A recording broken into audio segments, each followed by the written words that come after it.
तो आज हम लोग स्टार्ट करते हैं मुंडा जनजाति।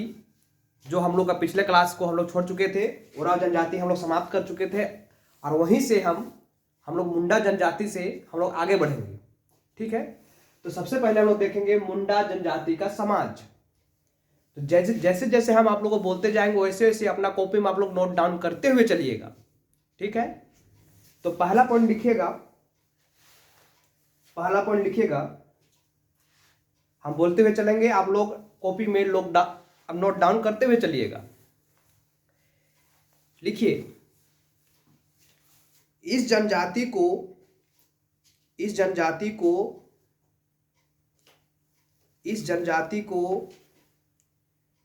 कोल के नाम से, इस जनजाति को कोल के नाम से भी जाना जाता है।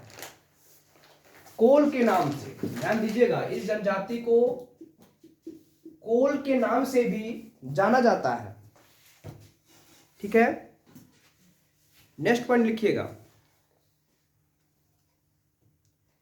मुंडा जनजाति झारखंड की तीसरी, लिखते हुए चलिएगा,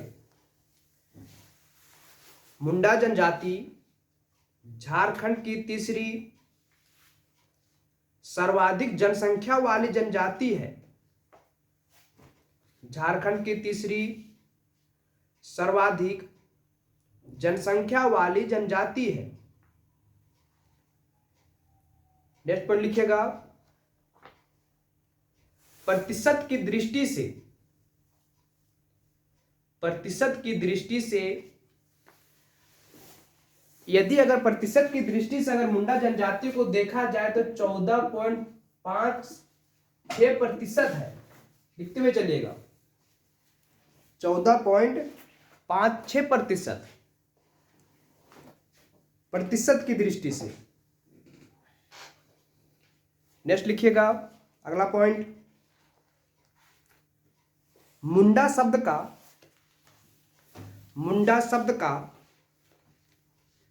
अर्थ होता है विशिष्ट व्यक्ति। मुंडा शब्द का अर्थ होता है विशिष्ट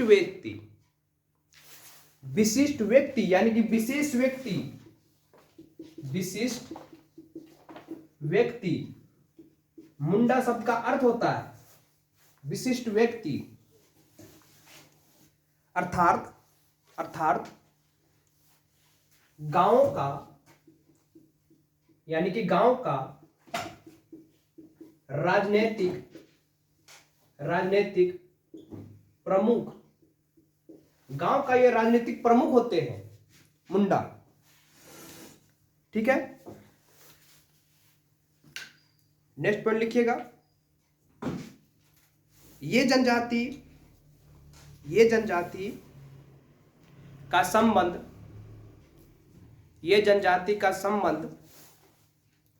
प्रोटो अस्ट्रलॉइड, इस जनजाति का जो संबंध है वह है आपका proto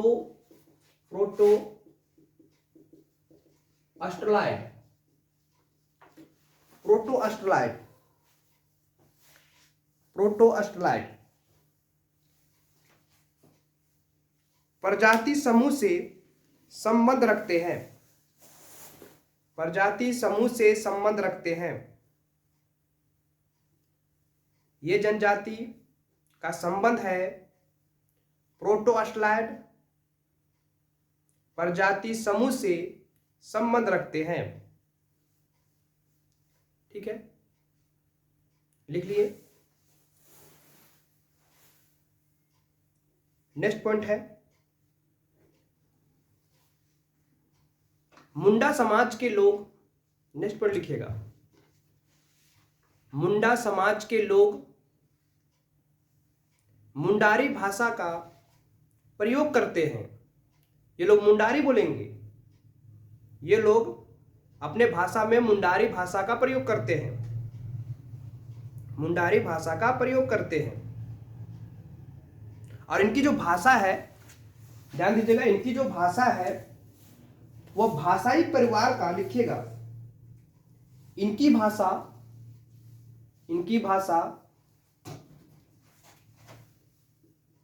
Austro Austro Asiatic Asiatic भाषा भाषा परिवार का समूह है। इसकी भाषा ऑस्ट्रो एशियाटिक भाषा परिवार का समूह है। भाषा का परिवार का समूह है। ठीक है, नेक्स्ट पॉइंट लिखिएगा। नेक्स्ट पॉइंट लिखिएगा। नेक्स्ट पॉइंट लिखिएगा और लिखिएगा मुंडा स्वयं को यानी कि अपने आप को, मुंडा अपने आप को होड़को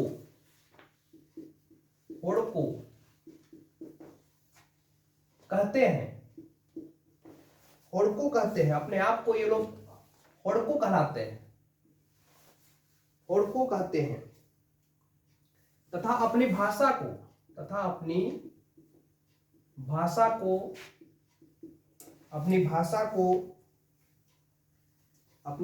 को होड़ो जगर कहते हैं। होड़ो जगर कहते हैं।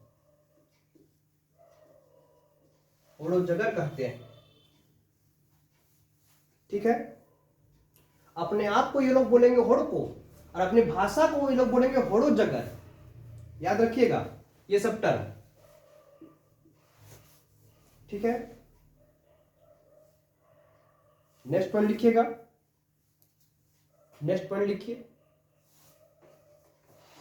लिखिएगा झारखंड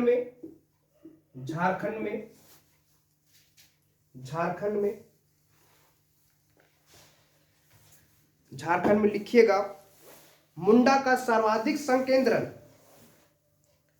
झारखंड में मुंडा का सर्वाधिक संकेंद्रण रांची जिला में है। कहां पर होगा? तो रांची जिला में है। झारखंड की कैपिटल रांची में, राजधानी रांची। तथा गुमला में, सिमडेगा में, पश्चिमी सिंहभूम तथा सरायकेला खरसावां में भी, एक बार फिर से बोलते हैं, गुमला में, सिमडेगा में, पश्चिमी सिंहभूम तथा सरायकेला खरसावां में यह इनका बसावट यानी कि निवास स्थल है। यहां पर बसाए गए हैं यानी कि यहां पर लोग रहते हैं। हालांकि आप पूरे झारखंड में आपको छिटपुट रूप से ये दिखाई देंगे, लेकिन मुख्य तौर पर आपको यहां विशेष रूप से दिखाई देंगे मुंडा जनजाति के लोग। ठीक है, आगे बढ़ते हैं। एक विशेष जगह है आपका रांची के बुंडू क्षेत्र। रांची के बुंडू क्षेत्र, वहां पर एक जगह है तमाड़। याद रखिएगा। तो तमाड़ के जो मुंडा होते हैं, लिखिएगा तमाड़ के मुंडा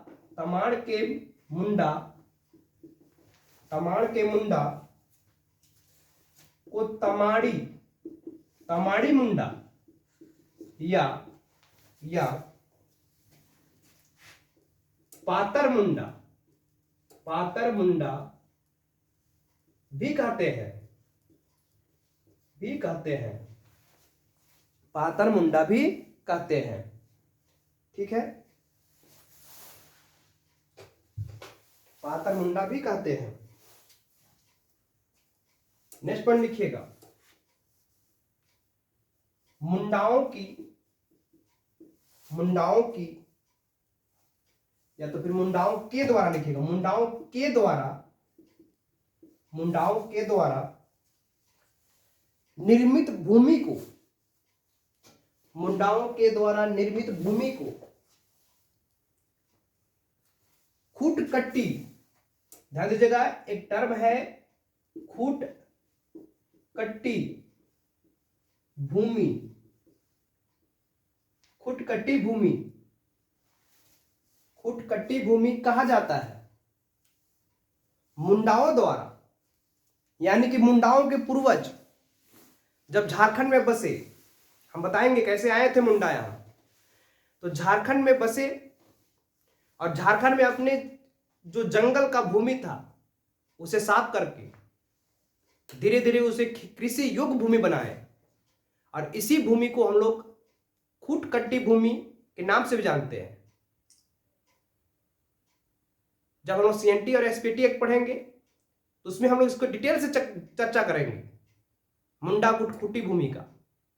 फिलहाल अभी हम लोग यहां पर सिर्फ इतना ही लिख के हम लोग आगे बढ़ेंगे, ठीक है। नेक्स्ट टॉपिक यानी नेक्स्ट पॉइंट लिखिएगा, नेक्स्ट पॉइंट लिखिएगा।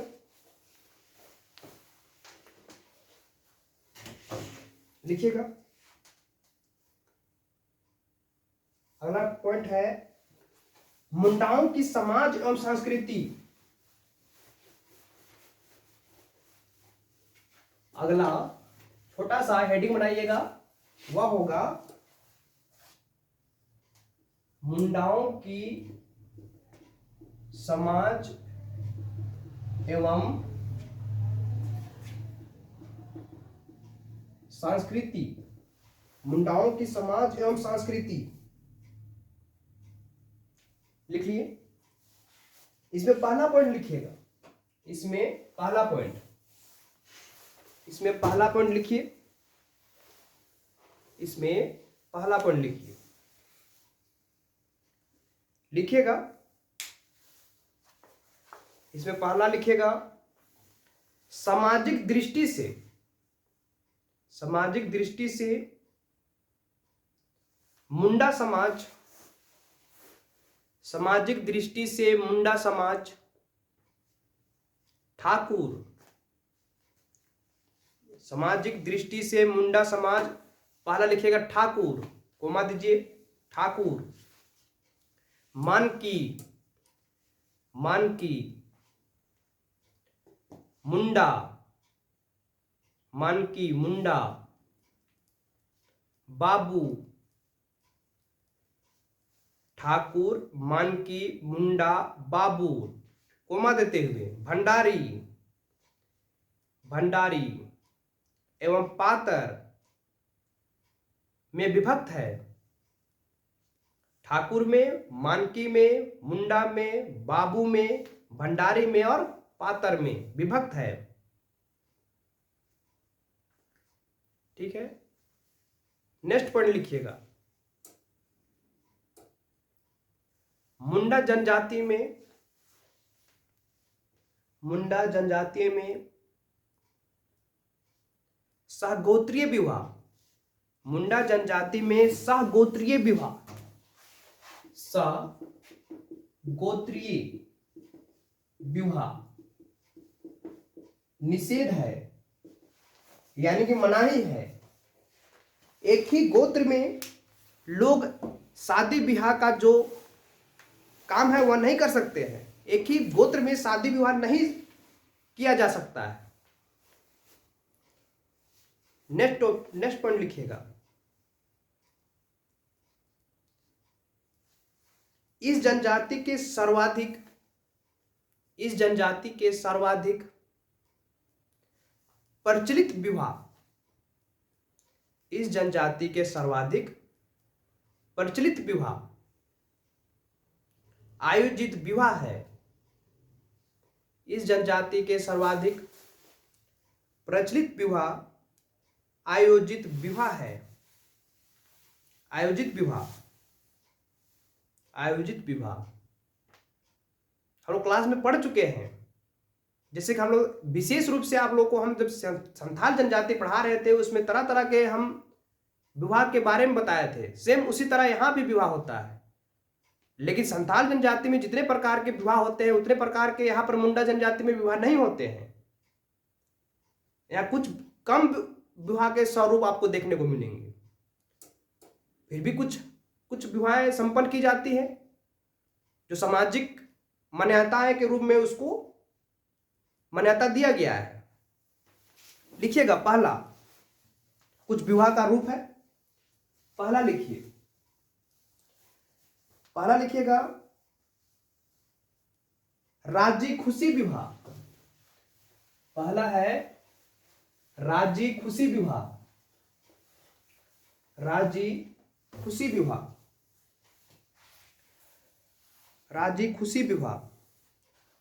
ये विवाह जो होता है ना, वह आपका वर और वधु के सहमति के द्वारा होता है। लिखना चाहते हैं तो लिख लीजिए,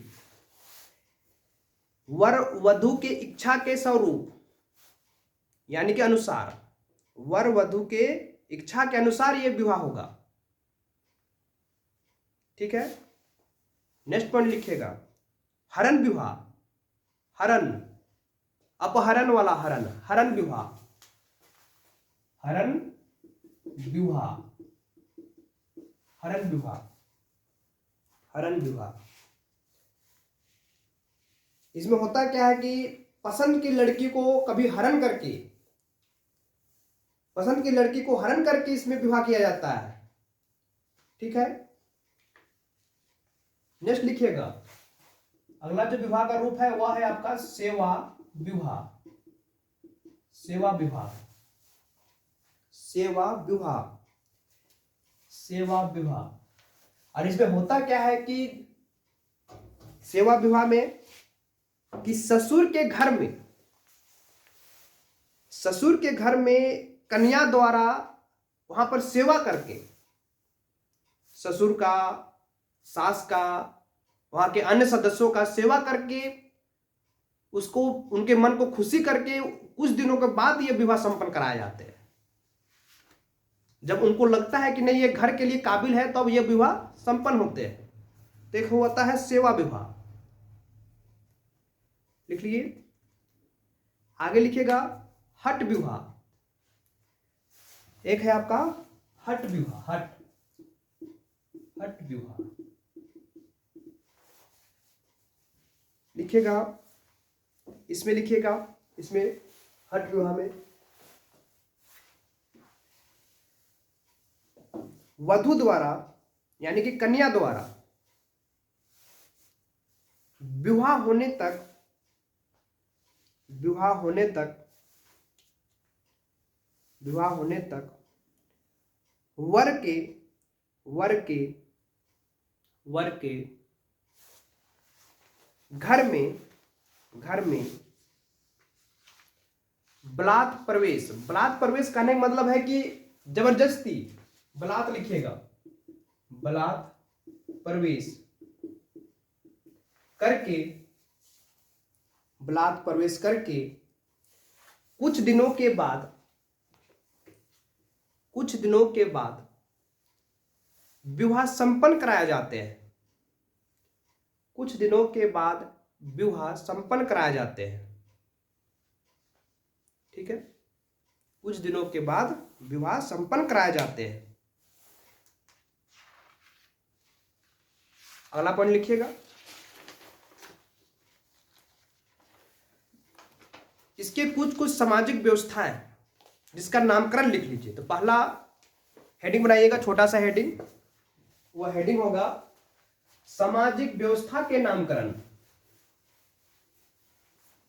सामाजिक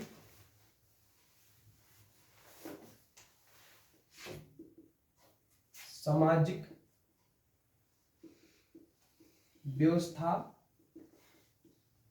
के नामकरण, सामाजिक व्यवस्था के नामकरण, सामाजिक व्यवस्था के नामकरण। और पहला लिखिएगा, पहला है युवा गृह। युवा गृह को हम लोग बोलते हैं गीति ओड़ा। मुंडा जनजाति के युवा गृह को गीति ओड़ा कहा जाता है। जैसे उरांव जनजाति में घुंघुरिया बोलते हैं, उसी तरह से मुंडा जनजाति में हम लोग यहां पर गीति ओड़ा बोलते हैं। यहां विवाह लिखिएगा, विवाह, विवाह को ये लोग अरंडी बोलते हैं, अरंडी। नेक्स्ट लिखिएगा, उसके बाद है विधवा, विधवा, विधवा विवाह। विधवा विवाह को ये लोग सगाई बोलते हैं, नेक्स्ट है वधु मूल्य। वधु मूल्य, वधु मूल्य को ये लोग गोनोक, टाका या तो फिर कुरी, कुरी, गोनोक, गोनोक कहते हैं।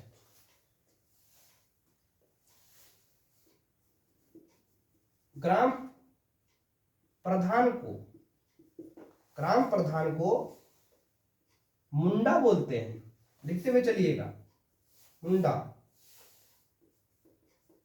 ग्राम, ग्राम पंचायत, ग्राम पंचायत को हातू बोला जाता है।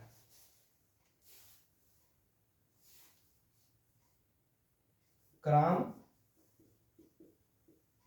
पंचायत के प्रधान को हातू मुंडा कहा जाता है।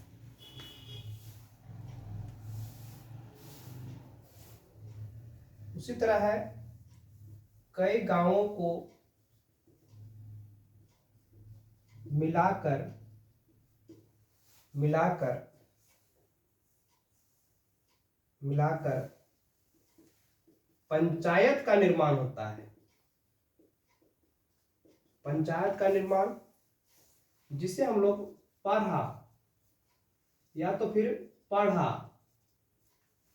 कहीं कहीं पढ़ा कहा जाता है, कहीं कहीं पढ़ा कहा जाता है। तो इस तरह के नामकरण होते हैं। एक और लिख लीजिए, एक होता है पंचायत स्थल। पंचायत स्थल को अखाड़ा बोलते हैं। अखाड़ा एक होता है नाच का मैदान, वो भी होता है अखाड़ा। तो नाच के मैदान में जितने भी पंचायती कार्य होते हैं वो अखाड़ा में होता है, अखाड़ा में ही संपन्न कराए जाते हैं। इसीलिए पंचायत स्थल को हम लोग अखाड़ा भी कहा जाता है। ठीक है, एक और लिख लीजिए, पढ़ा पंचायत, पढ़ा पंचायत प्रधान को मानकी बोलते हैं। मानकी, मानकी कहते हैं। और एक वन स्कूल होता है, वन स्कूल। वन स्कूल को हम लोग खूट बोलते हैं। खूट यानी कि वन स्कूल कहने का मतलब है कि पीढ़ी दर पीढ़ी ये चलता रहता है, यानी कि वह व्यक्ति किसके खूट का है, इसीलिए उसको चर्चा करता है कि वन स्कूल किसका है। इसीलिए उसको खूट से हम लोग डिनोट करते हैं, यानी खूट कहा जाता है। ठीक है, देख लीजिए, स्क्रीनशॉट मारना है तो ले सकते हैं। नेक्स्ट टॉपिक आइएगा, नेक्स्ट टॉपिक लिखिएगा, मुंडा जाति को, मुंडा जाति को दो भागों में बांटा गया है। मुंडा जाति को दो भागों में बांटा गया है। मुंडा को हम लोग दो भाग में बांटते हैं। एक को कहा जाता है हम लोग महली मुंडा, महली मुंडा, और दूसरा कहा जाता है कंपोट, कंपोट मुंडा। एक होता है महली मुंडा और दूसरा होता है कंपोट मुंडा। सबसे बड़ी बात है कि महली मुंडा जो होते हैं अपने आप को कंपोट मुंडा से श्रेष्ठ मानते हैं। लिख लीजिए ये लाइन को, लिखिएगा, महली मुंडा, महली मुंडा अपने आप को, महली मुंडा अपने आप को कंपोट मुंडा से श्रेष्ठ मानते हैं। कंपोट मुंडा को कंपोट मुंडा से श्रेष्ठ मानते हैं। इसी में अगला पॉइंट लिखिएगा, अगला पॉइंट लिखिएगा, कंपोट मुंडाओं का धर्म, कंपोट मुंडाओं का धर्म हिंदू धर्म से प्रभावित है। कंपोट मुंडा का धर्म हिंदू धर्म से प्रभावित है। ठीक है, नेक्स्ट पॉइंट लिखिएगा।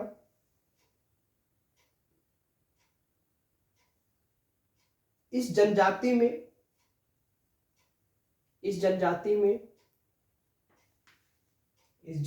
में गोत्र को कीली कहा जाता है।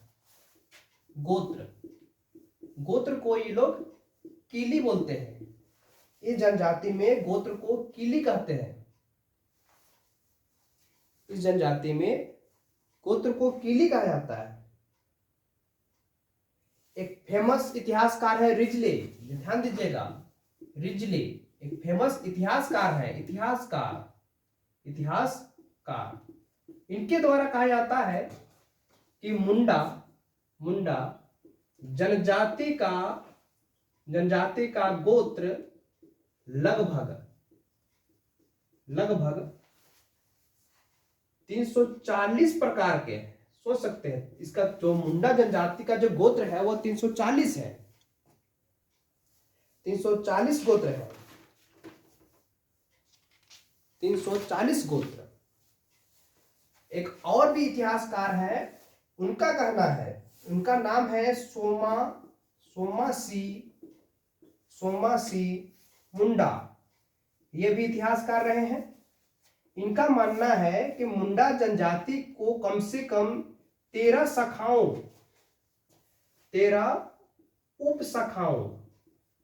उपशाखाओं में विभक्त किए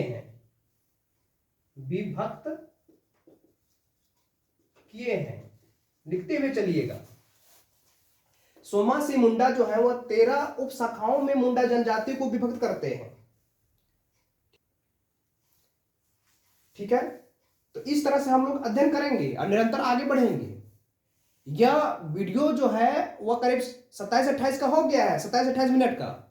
अब इसके आगे हम लोग अगले वीडियो में देखेंगे, है ना, क्योंकि वीडियो को अपलोड करने में, कंप्रेस करने में समय लगते हैं, दिक्कत है, इसीलिए हम लोग यहीं पर ही वीडियो रोकेंगे। ठीक है, तो अगले वीडियो में हम लोग मिलते हैं।